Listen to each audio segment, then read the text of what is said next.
ভেন্ডিটা তো ওই যে আগে ধোয়া দেখালাম, তারপরেও আনছি যে পানিতে ভিজিয়ে রেখেছি।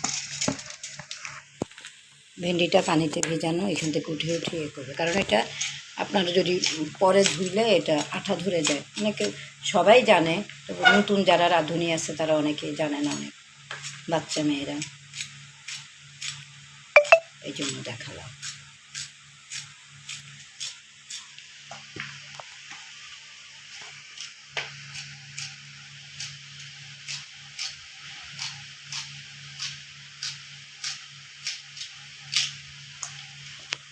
তারপরে আবার আমাদের নবীজি বলছে বেশি বেশি সালামের প্রচলন করতে। আপনি যদি প্রতিদিন 30 জনকে সালাম দিতে পারেন, এটা খুবই মানে একটা কি ভালো দিক।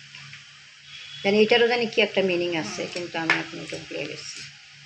প্রতিদিন অন্তত 30 জনকে, ছোট বড় সবাইকে আগে সালাম দিত। উনি হ্যাঁ উনি সব বাচ্চাদেরকেও সালাম দিতে হবে। চেষ্টা করি যে আমার নাতিগুলোরা সালাম দেয় আগে, ওদেরকেও শিখাচ্ছে আল্লাহ রহমতে।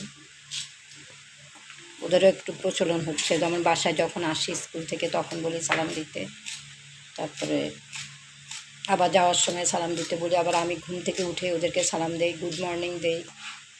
এই আর কি, বাচ্চাদেরকে আপনি যা শিখাবেন ওরা ছোটোবেলা থেকে তাই শিখবে। ডালটা কি সুন্দর লাগছে, ফুটছে, ডালটা ফুটছে, ফুসে ফুসে উঠছে। হলুদ টলুদ অনেকে আবার কি করে বলে যে ডাল ইয়ে হয়, ফুটানোর আগে হলুদ দিতে না, তাহলে আবার ফুটে না। আমার কাছে তো সবই ফুটে যায়। হ্যাঁ, ব্লকের আনছি ডাউলে খালি দিয়ে দিয়ে ফুটতে দিত, বুঝছেন, খালি পানি দিয়ে ডাল ফুটতে দিত। তারপরে ডাল ফুটে গেলে হলুদ আর লবণ দিত। ফাইন লাগতেছে, অনেক সুন্দর লাগছে।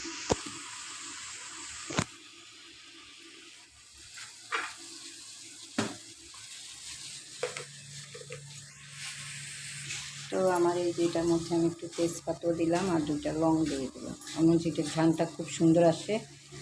দিয়ে দিলাম লবণ, লবণ দিচ্ছি আনছি আগে, লবণটা দিলেও খুব সুন্দর ঘ্রাণ হয়। আর এই যে পাশে আমাদের এগুলো যে কেটে রাখছে এগুলো সব ব্লেন্ড করবে। কেউ মানে কেউ একটু হয়তো অনেকের মনে থাকে না, দেখে তখন মনে পড়ে যে আল্লাহ আমারও তো এটা করতে হবে, এই আর কি। এই জন্যই দেখানো, অন্য কিছুর জন্য না। বাতাস ঢুকে চুলা বাঁকা হয়ে যাচ্ছে। আমার অনেক দিন আগে রান্নাঘর, একদম প্রায় 2009 থেকে রান্নাঘর। আর বাড়ি তো আমাদের অনেক আগে, সে 79-এ বাড়ি করা, আমার শ্বশুরের বাড়ি। সেই বাড়িটাকে আমরা রেনোভেট করে নিচ্ছিলাম। চিনিটা ঢেলে নেই, এই যে ওটসের ইয়েতে চিনি রেখেছি। আর এটা হলো ম্যায়োনিজ, আলাদা আর কেনা লাগে না, বয়াম এই এত কিছু ইয়ে লাগে, শুধু ওই যে ইয়েটা লাগে করতে চাই আমি আচারের জন্য। সবসময় আমি আলাদা করে কিনি, কিন্তু ওই যে হরলিক্স, মাল্টোবা, তারপর ট্যাং, কাচের বয়ামে আচার বেশি আমার খুব পছন্দ হয়। অন্য কিছুতে আমি ওইটার সঙ্গে চিনিটাও দিয়ে দিলাম। বলতে গেছিলাম যে আমি আচার যখন বানাবো প্লাস্টিক মানে আপনার এইসব বয়ামে আমার ভালো লাগে না, মনে হচ্ছে টকটা প্লাস্টিক কিনলে একটা বিক্রিয়া সৃষ্টি করে, আর সেটা শরীরের জন্য অনেক ক্ষতি করে। এবার একটু চায়ের গুঁড়া দিয়ে দিল পাত্র।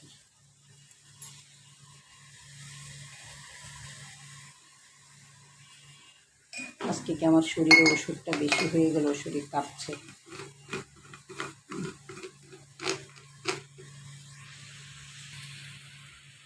কালারটা খুব সুন্দর এসেছে, দিয়ে দিই।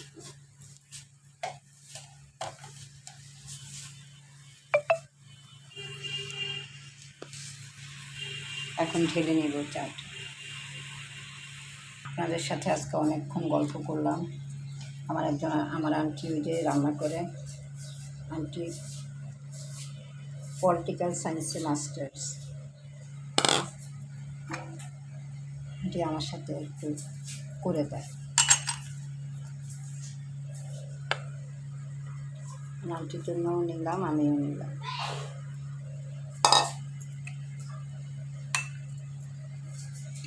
ভেবেছিলাম লেবু দিব, কিন্তু শরীরের যে কাঁপাকাঁপি, লেবু আর খাবো না আজকে। এটা আবার পরে করা যাবে। আদাটা এখন থেকে আমরা ছেঁচে দিব। আমিও পলিটিক্যাল সায়েন্সে মাস্টার্স, আন্টিও পলিটিক্যাল সায়েন্সে মাস্টার্স। কেমন যে মিলে গেল, আন্টি রান্না আমার রান্নার সাথে অনেক মিলে গেল। তো রাখলাম, অনেক অনেক কথা বলে ফেলেছি। জুম্মা মোবারক সবাইকে, সবাই ভালো থাকবেন, সুস্থ থাকবেন, আমাদের জন্য দোয়া করবেন। আল্লাহ হাফেজ, আসসালামু আলাইকুম। ও আচ্ছা, আমার চ্যানেলটা একটু সাবস্ক্রাইব করে দিবেন, লাইক করে দিবেন, কমেন্টস করবেন, তাহলে তো ভালো লাগে। সবাই সবাইকে তো এইভাবেই হেল্প এবং সাপোর্ট করতে পারে, তাহলে তো মানে অনেক এগিয়ে যায়। আর ইউটিউব, ফেসবুক এই মাধ্যমগুলো মেয়েদের জন্যই বেশি ভালো, ঘরে বসেই করতে পারে সবাই। আমার তো খুবই ভালো লাগে যে ঘরে বসে বিছানায় বসেই কাজ করে ডলার ইনকাম করা যায়। আল্লাহ হাফেজ, আসসালামু আলাইকুম।